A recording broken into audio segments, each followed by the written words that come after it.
10th class పిల్లలకి ఈ pods pens ఇవ్వడం జరిగింది. అది చిన్న చిన్నవి, అది ముఖ్యం కాదు. ముఖ్యంగా ఇక్కడికి వచ్చిన వాళ్ళంతా కూడా మిమ్మల్ని ఎలా మోటివేట్ చేస్తారనే ఉద్దేశంతోనే ఈరోజు ఈ కార్యక్రమం పెట్టడం జరిగింది. వాళ్ళు చెప్పింది ప్రతి ఒక్కరు కూడా విన్నారు కదా, విన్నారా? ఈ 10th క్లాస్ అయిపోయిన తర్వాత మన భవిష్యత్తు ఆధారపడి ఉంటుంది. అంటే మనం ఒక ఇంజనీర్ అవ్వాలన్నా, ఒక డాక్టర్ అవ్వాలన్నా, ఒక లెక్చరర్ అవ్వాలన్నా, ఒక ఐఏఎస్ ఆఫీసర్ అవ్వాలన్నా మీరు ఎంచుకునే సబ్జెక్ట్ ఈ 10th అవగానే అది బైపీసీ తీసుకుంటారా, ఎంపీసీ తీసుకుంటారా, హెచ్ఈసీ తీసుకుంటారా, సిఈసీ తీసుకుంటారా, ఏది తీసుకోవాలన్నా అది మీ ఇష్ట ప్రకారమే తీసుకోండి. మీకు ఏది ఇష్టమైతే దాంట్లోనే రాణించండి. మన తల్లిదండ్రులు చెప్పారని చెప్పి మనకి ఇష్టం లేని సబ్జెక్టు చేర్పిస్తే మనం ఇబ్బంది పడతాం. కాబట్టి మనం చదువుకునేది కష్టంగా కాకుండా అది ఇష్టంగా మీరు చదివితే డెఫినెట్గా మీరు ఎన్నుకున్న రంగాలలో రాణిస్తారు. ముఖ్యంగా ఏదైతే ఉందో ఈరోజు ఈ కార్యక్రమానికి గారు ఎవరో తెలుసా మీకు? ఎవరు? ఓకే, నిజంగా. ఎందుకంటే 65 సంవత్సరాల సత్తుపల్లి చరిత్రలో ఒక మహిళకి అవకాశం ఇచ్చి ఈరోజు మన నియోజకవర్గానికి ఒక మహిళా ఎమ్మెల్యేగా ఎన్నుకున్నందుకు నియోజకవర్గ ప్రజలందరికీ కూడా హృదయపూర్వక ధన్యవాదాలు. మీ మొదటగా గెలిచిన ఎమ్మటినే 2వ రోజు నుంచే ప్రతి హాస్టల్ కూడా వెళ్తాం జరిగింది. ఆ హాస్టల్లో ఉన్న పరిస్థితులు చూస్తుంటే ఈ 10 సంవత్సరాల నుంచి చూసిన ఒకటి, పిల్లలకి అందరూ కూడా కింద పడుకునే పరిస్థితి. వాళ్ళకి బెడ్స్ లేవు, బాత్రూమ్స్ లేవు, సరైన డైనింగ్ టేబుల్స్ లేవు చాలా హాస్టల్స్లో కూడా. అది చూసి మేము ఎమ్మటినే మనకు వచ్చే నిధుల నుంచి, ఎమ్మెల్యే గారి నిధుల నుంచి 1,80,00,000 పిల్లల కోసం ఏదైతే బెడ్స్ కానీ, కార్డ్స్ కానీ, ఈ డైనింగ్ టేబుల్స్ కానీ అన్నిటి కూడా ఇవ్వడం జరిగింది. అవన్నీ కూడా రెడీ అయినాయి, త్వరలోనే మీ అందరికి కూడా వస్తాయి. ఇంకొక ఉద్దేశం, మేమందరం కూడా ఇక్కడ ఉన్న దాదాపు అందరం కూడా గవర్నమెంట్ స్కూల్లో చదువుకున్నాం.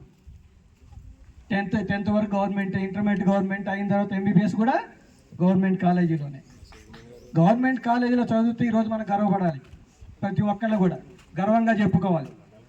మనకున్న ఈ ఫెసిలిటీస్ మీరు కార్పొరేట్ స్కూల్స్లో చూస్తే అక్కడ 100, 200 మంది, 300 మంది, 400 మంది ఉంటారు. అవునా? అందరిలో ఒకళ్ళే చదువుతారు.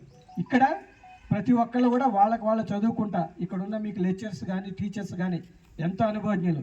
గ్రూప్ 1 రాసి, గ్రూప్ 2 రాసి మంచి ఎగ్జామ్స్లో మంచి స్కోర్ తెచ్చుకొని కొన్ని లక్షల మందిలో కొంతమందే ఇక్కడ సెలెక్ట్ అయ్యి మీకు లెక్చరర్స్గా, ప్రిన్సిపాల్స్గా రావడం జరిగింది.